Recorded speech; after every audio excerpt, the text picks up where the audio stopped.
Hello, everybody. It's Josh. Welcome back. Thanks for watching another one of my reviews. I have seen a film again. It's happened. And I have some of my trademark complicated thoughts, but this time they are overwhelmingly positive because I have seen the film Civil War, which is a weird object. It's a very strange thing that exists, and then as you unpack it, I think it gets even weirder. This is a movie that, if you were looking at it from far away, might look like a Roland Emmerich, a blockbuster disaster movie. Like, what if there was a civil war in America, and then there was a battle in D.C. and neighbor against neighbor and blowing up monuments and things like that. And that stuff is in this movie, but it's not a Roland Emmerich, Jerry Bruckheimer type of a action blockbuster. This is an A24 movie. I think it's the highest budgeted A24 movie. They're looking to expand. They feel like they can't be sustainable with just low budget horror movies and indies and things. So they want to grow, which is precarious and scary because I don't want them to go anywhere. I don't want them to think too big and then fail big. But this is an interesting move for them, because this is a movie by Alex Garland, written and directed by Alex Garland. And Alex Garland is, I believe he is a UK person who made his name as a writer. I believe he wrote the movie Sunshine, and he worked with Danny Boyle and his crew early on. But then as a filmmaker, he's made only a handful of movies, but they're all extraordinary swings and some of my favorites. So he directed Ex Machina. He also made the film Annihilation, which is one of my favorite recent science fiction movies. And he made a film called Men, which I have actually not caught up with yet. So I really only have, he wrote 28 Days Later. He didn't direct it. That's one of my favorites. And Ex Machina and Annihilation are two of my favorites. So this is a filmmaker that I eagerly follow and await his new movies. He's in a category in my mind with Jonathan Glazer, who most famously made the film Zone of Interest, but also made Birth with Nicole Kidman, which couldn't be more different, and then Under the Skin with Scarlett Johansson, which is one of my favorite science fiction horror movies. It's an insane movie. And then the movie Sexy Beast. Likewise, Alex Garland has I'm not saying they're the same, they're very different styles, but they both make very intense movies for grown-ups that are never an easy watch, that are always challenging and always bizarre. But now Alex Garland has made a big budget war movie about what if there was a civil war in modern day America. And so expectations for this movie have been strange. It's hard to gauge. This is not a filmmaker who's known for making big, spectacular entertainment. I mean, he is. His movies have special effects, and his movies are usually beautiful to look at, but they're characterized by challenging ideas, by horror, and by really the biggest difference between Civil War and his other movies is that his movies tend to descend into some kind of supernatural or ambiguity or something. In the third act, you're usually in La La Land with his movies, and this is a very straightforward narrative. Some people are apparently disappointed in this movie because they hear that there's a movie but from A24 by a seasoned, talented indie filmmaker like Alex Garland, and they expect something that is going to have a lot to say. And I think this movie does have things to say, but I think people are specifically expecting a political movie about what if the ideological rifts that we have right now snowball into an actual conflict. And that's not really the movie that we get. And some people are disappointed by that, but I'm going to address that in a moment. What we do get, let's just talk about the movie that we do get, is a movie that takes place in the late stages of a conflict. So this is a civil war in modern day America. There's no year on the movie, but the cars look contemporary, and they have internet and things like that. But all of the ideological and political struggles that led to a civil war are all in the past, and we are following embedded photojournalists, but particularly a photojournalist played by Kirsten Dunst.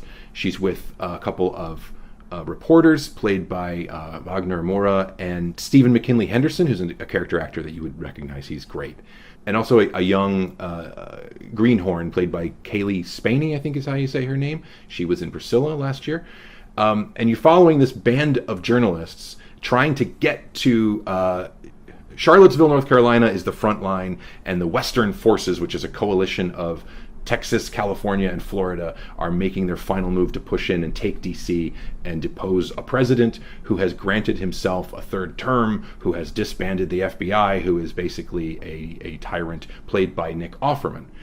But the politics, that implies a lot of politics right there. And there's little lines here and there that really do give way. Some of the criticism of this movie led me to believe that it was a very both sides, uninterested in politics. I don't think that's what's happening. I think what's happening is we're seeing the late stages of a war where the ideology that started it is basically irrelevant, because people have taken sides and they've taken up arms, and this is like the final throes of a conflict, and it's much more about the military strategy and just seeing all this horrific stuff that, as a seasoned war photographer, Kirsten Dunst's character Lee has seen all these things in other far off, war-torn third world places that she's now seeing, in her own nation. And this is really where a filmmaker like Alex Garland is delivering something that I think is extraordinary, because the filmmaking is next level, harrowing, beautiful. It's so well done. The people who are complaining that there's not enough politics in this movie, I don't know what they wanted to see. Did they want to see like a battlefield with people on one side yelling, "Science is real," and people on the other side yelling, "Hunter Biden's laptop"? I'm not apolitical in saying I don't want politics in movies. I'm a huge lefty and I don't hide it. And that all I'm saying is that that's not what this movie is doing. And in this movie, I do not think is cowardly. I think there are lots of little hints about what the politics are here. They just don't matter as much because we're in this. We're deep into this conflict, and people are saying, what are Texas and California doing, making an alliance? It doesn't matter at this point. It's a fictionalized situation that is not rooted, surgically into the specific culture wars. I think that's the thing that it does safely avoid, is like culture war stuff, because people make noise. There's some very like malcontent, usually right-wing people in our country who constantly talk about there's going to be a civil war, but it's mostly just tantrums. It's mostly just complaints. If there's going to be a civil war, it's not going to be like, the Bud Light culture war or the Taylor Swift culture war that just spills over into the streets. It's going to be different, and it's going to be bad. And that's what this movie explores. Kind of. It's mostly just a drama about a bunch of reporters trying to survive a trip through the country. And I thought it was incredibly effective.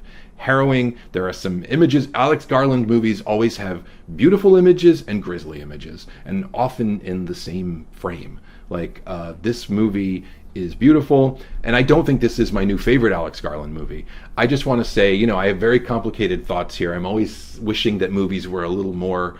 Often my reviews are, it was good, but this time I was impressed. I enjoyed watching this movie, and I don't really have any notes. There is a scene, Kirsten Dunst, IRL, is married to Jesse Plemons, and he has this tendency, they have a tendency of showing up in each other's movies, and he has one scene in this movie that is incredibly tense and unpleasant, but also like riveting, and he's always so good. This is not an easy movie to watch. There were people with kids in this. I don't know what they expected from an R-rated movie called Civil War. I think they were expecting like an Independence Day. And there was a guy walking out half an hour into this movie with his 8-year-old son, and then a couple more later. Just do your homework. Be sensible. This movie, because by that half-hour mark, it was already clear that this is not a safe, happy, fun, or cool movie. This is a movie for people who don't mind being, thrust into something very, very unsettling. So that's Civil War. Apparently Alex Garland has said that he has fallen out of love with filmmaking, and this will be his last movie. I hope that's not true. I hope he takes some time, and maybe he'll decide to give us another, science fiction, tale at some point, because I think that his sensibility is too rare.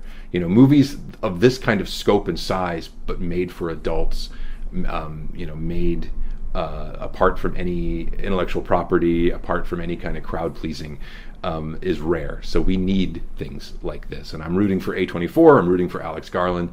And this movie's not going to be for everyone. Yes, it has some weird stuff. And if you think about it too hard, if you want to tie it into present day and map out how our current situation could lead to this specific civil war, I just don't think that's the exercise. I don't think that's what we're meant to do.